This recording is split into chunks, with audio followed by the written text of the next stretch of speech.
All right, it is 8:37. Good morning. Time for your TTO program this morning.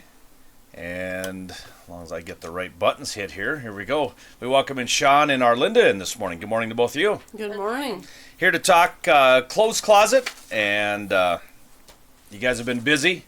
Yes, we have. No longer the new location. We can't call it the new location anymore. You've been there quite a while. How long have you been there now? Couple years. Couple years? Oh, Yeah, wow. going on 3, I think. Okay. All right, so it's no longer new location, but it's worked out well. It seems like you guys always have a bunch of vehicles out there, and you're here to talk about a few things that are going on inside the store and with all your donations and all that. So we'll start with you, Sean. Okay, well, thank you for the opportunity to visit with you this morning. First of all, our thanks for the generosity to the community for their donations and support of the Clothes Closet. Our store operates totally with volunteers, with our proceeds going back to help the community. We would like to explain some of the issues we have with processing the donations we receive. We would appreciate that all donations arrive clean and gently used so they are marketable.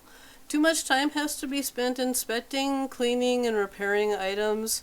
Essentially soiled, unwashed, damaged, and also mold or tobacco smoke odors are not desired by customers. This takes away valuable manpower that could be used to move things out for the customers to see. We do really appreciate donated items, but our volunteers would appreciate bags, boxes, and totes that are more easily manageable. For instance, bags that are 32-gallon or smaller, not the 50-gallon bags, and not the large boxes, because they're very heavy and when loaded with books, jeans, and shoes are very difficult to move. Other items that we accept and retail well are household goods and small appliances, such as coffee makers, slow cookers, toasters, can openers, and similar items. Unfortunately, due to lack of space, we are unable to accept furniture, large appliances, bicycles, TVs, and computers. Sometimes we are accepting them because they're just left out there. Yeah. There's not even room for them in the shed, so they're outside the shed. Oh, okay. So. And those have to be, brought in because you don't want have the hazard in the alley. Yep. So. Yeah. So it would just be nice if we did not have to deal with those large items Right. at all. Right. So. And you'd mentioned just touching on a few of the things, making sure everything's clean.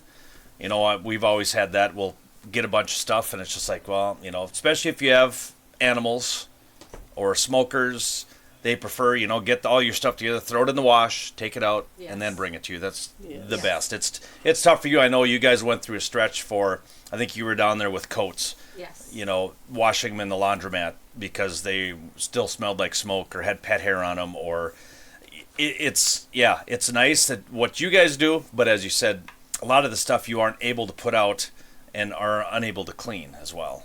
We just can't. Yeah. I mean, we've been asked, you know, why don't you have a washer and dryer down there? There's no way. There's no need. Well, there shouldn't be a need. No, there shouldn't be a need. But No. there is a need. We just can't. There's the time it would take. We're not a laundromat. Right. You know, Yeah. we're here to put these things out. Our store has people from a large area. We Yeah. have people come down from Dickinson to shop in our store. Yeah. So we just want to get that product out as fast as we can Yep. in the best shape it's on. We can be. We're complimented all the time on the quality of the stuff in our store and how nice our store is. Yeah. And for the most part, I think 95% of the time comes in, you put it out, Yes, works yes. great, everything's in good condition. But as a person that donates, need to think a little bit. Thank you. Thank you. Because there's a lot of times that I've even thought, I'm going to take this down there. And my wife will look at me, she goes, well, does it work? I'm like, well, yeah, I think it works. Well, you make sure it works. You know, whether a cord is, or if a button knob is off a stereo, you guys don't want to give away a stereo with a button taken off. Or if there's a little rip in a shirt, there's a reason why you're getting rid of it other than outgrowing it. Yes. Throw it in the garbage. I know it's tough for some people to throw a shirt in the garbage if a little bit of a tear, but It's Yeah. hard for me to do that. right. Yes. I end up taking way too much stuff home. And it fills your dumpster Yes. too. Yes. And that's another thing. Yes. The dumpsters are the clothes. I've seen other people use KNDC's dumpster. Yes. Because I'm looking down, I'll drive by and I'll see somebody throw something in there. I'm like, who was that? Yeah. And by the time I get back around, they're gone. And it's so, there's some people that take stuff. I mean, clothes closet needs to have their room because you guys probably fill it every week, I'm thinking. Pretty much. Pretty close. Pretty much. So they don't need extra stuff in there as well. And that goes for, we could probably go on with the mayor and talk about it, about people using other Yes. dumpsters. Because they're easy. I mean, there's some people that have to put locks on their dumpsters. Yeah. So, and you don't want to have to do that. No. Now you guys have a shed out back that is easily opened, easily closed. You don't want to get to a point where you have to lock that and have it for certain hours. I wouldn't think. Well, Or do you? I'm going to let Sean tell you Okay. how this is what we're doing Okay. with our closure of the shed. I didn't read far enough, Well, so. that's okay. All That's right. it's a new addition. Okay, good, good. Okay. Closing the donation intake on the first week of every month allows us the opportunity to maintain the proper amount of processing that needs to be done and keep the store organized to better meet the needs of customers. This closure every month will now be standard, and yes, we do have a lock on the door now. Okay. So we'd really appreciate if people wouldn't leave this stuff outside. Weather is always an issue, no matter what season it is. Right. And on that note, yesterday with the high winds, the door on our receiving shed was damaged to the point where it is non-functional. We managed to get it shut, but the frame is broken and the door is damaged. So until further notice, items cannot be placed inside of the shed. It will be locked. And please do not pile stuff on the outside of the back door or the front door. Which people will do. Yes, and if you want to bring something, just call the store. You know, Yeah. phone Yep. and Yep. Call the and- store, and just ask when they can bring it. Yeah. You know, until we get that door fixed, I don't think we cannot leave it unlocked. Right. Because it's damaged. And when it it's is not- un- it's going to be basically we were told a new door. Yeah. And that costs money. Yep. Yeah. and frame as well. Yeah. Yes. Yeah. And when you do have it open, it's not a, what do they call it, a shop and swap? Yeah. You don't drop something off and go, oh, look at there, and you take that. So those are all donated items. It's not for. I mean, you've got people in there, kids, rummaging around, and that's not what it's for. It's basically if they want to come in.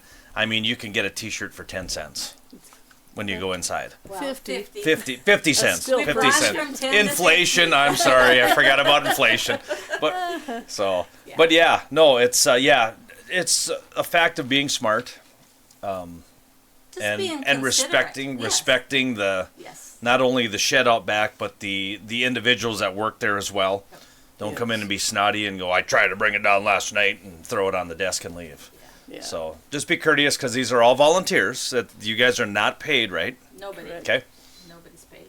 So it's all volunteer, and we thank you for that because that is, as you said, when you have people coming from Dickinson and other surrounding areas, you know that it's a well-needed facility. Yes. So And as a whole, people are wonderful. Yeah. And we do get a lot of nice stuff. yeah, But it's just, I think if they would just be more considerate Yep. of the work that it involves when they bring stuff in that's not usable. and it's not a store just for poor people or anything No. like that. So, and that was my thing when I first moved here. I'm like, I'm not going in there. I don't need to. You know. Yeah. But now it's just like, yeah, if you go in there, I've brought the foster girls down. I've brought my kids down there. They'll find something and leave, and so it's kind of nice. It's like a little shopping mall in there. You have a little bit of everything. Yeah. One person from the area said, "This is our Walmart." There you go. There you go. Or our old Ben Franklin, right? Yeah. Yeah. Ben Franklin. Yeah. So Yeah. I think Sean's got a couple thank yous that she wants to say. Yeah. I do, but I also want to add though, when you call, we'll want you to drop it, come to the back door to unload, but get in touch with us first. We don't want you to bring it into the front door because we'll have to haul it through the whole store to get it to Right. the back room. Okay. Okay? Okay. Also, we'd like to give a big thank you to Mr. Joel Janikowski and his students for designing our new signs. They're absolutely delightful. And most of all, a warm thank you to our volunteers for their dedication, time, and hard work. All right. Sounds good. Anything else then? with the clothes closet. I think we got it covered. Thank you so much. Okay, sounds good. Thanks, guys, for coming in. Appreciate it.